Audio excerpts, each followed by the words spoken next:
Bien, salut tout le monde, on est environ à 3 semaines de l'ouverture de la chasse au chevreuil, période de novembre, période de carabine, période qui coïncide avec la période de rut. C'est ma période que je préfère. J'ai pris 2 semaines de vacances vraiment pour profiter au maximum de cette période-là. Pourquoi je vous dis que c'est la période que je préfère? C'est la période de reproduction, c'est là que les mâles vont être les plus actifs.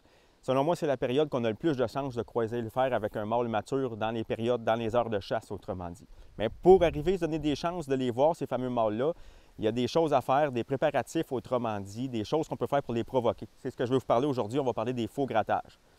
Comme je vous parlais, on était à près de 3 semaines de l'ouverture.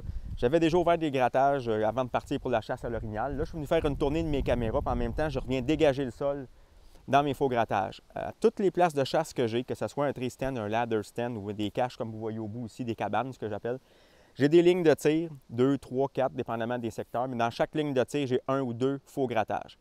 Ici, comme vous le voyez, il n'y avait pas de branche naturelle, si on veut, placée à la bonne hauteur, environ 4 pieds et demi, 5 pieds, dans mes lignes de tir. C'est pas plus grave que ça. J'ai pris des branches au sol, des grosses branches touffues que j'aime bien prendre, que j'ai introduit, j'ai glissé, j'ai attaché, ni plus ni moins, j'ai squeezé sur d'autres arbres qui étaient là pour venir mettre ça à bonne hauteur. J'ai dégagé le sol, puis that's it. Ils sont déjà venus, j'ai remarqué sur mes caméras, j'ai une caméra cellulaire qui m'envoie.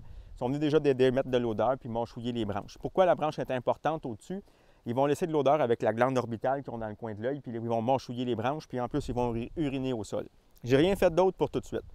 À mesure qu'on va s'approcher de la chasse, la semaine prochaine, on va être environ à 2 semaines, je vais commencer à mettre de l'urine de mâle mature. Cette année, je vais travailler avec les urines Instinct Sauvage. Je travaille déjà avec leurs produits de saline. J'ai bien hâte de tester Interdigital, je vais vous en reparler plus tard. Mais dans mes grattages, ça va vraiment être l'urine de mâle mature pour commencer. Quand on va se rapprocher de la période d'ouverture de la chasse, on parle de vraiment début novembre, le 6 novembre, si je ne me trompe pas, l'ouverture, je vais avoir introduit quelques jours, une semaine avant, de l'urine de femelle en chaleur, parce que ça va être pendant la période de chasse. C'est vraiment là que les femelles vont être en chaleur, le maximum, autrement dit. La grosse quantité de femelles vont tomber en chaleur pendant les 2 semaines de chasse. Je vous invite fortement à travailler avec femelles en chaleur dans cette période-là. C'est ce que je vais faire. Tout au long de la période de chasse, vous pouvez réactiver vos faux grattages, en rouvrir d'autres, mais l'important, c'est qu'ils soient toujours à vue de vos caches. Ça ne vous donne rien de faire des faux grattages à des endroits que vous ne les voyez pas. Ils vont peut-être y aller de jour, vous les provoquez, mais vous ne les voyez pas, les faux grattages. Ça ne donne absolument rien de faire des faux grattages ou à des endroits que vous ne les voyez pas quand vous êtes en situation de chasse.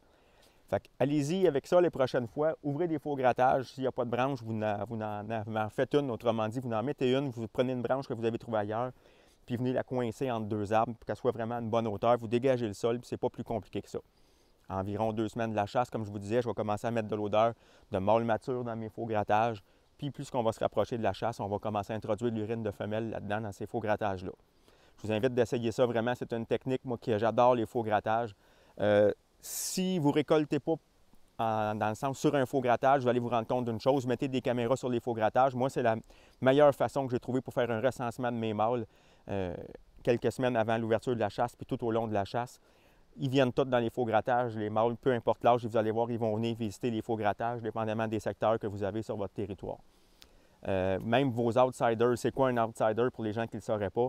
C'est que c'est des mâles matures, des mâles qui viennent sur votre territoire, mais qui ne vivent pas sur le territoire. Ils viennent voir vos femelles.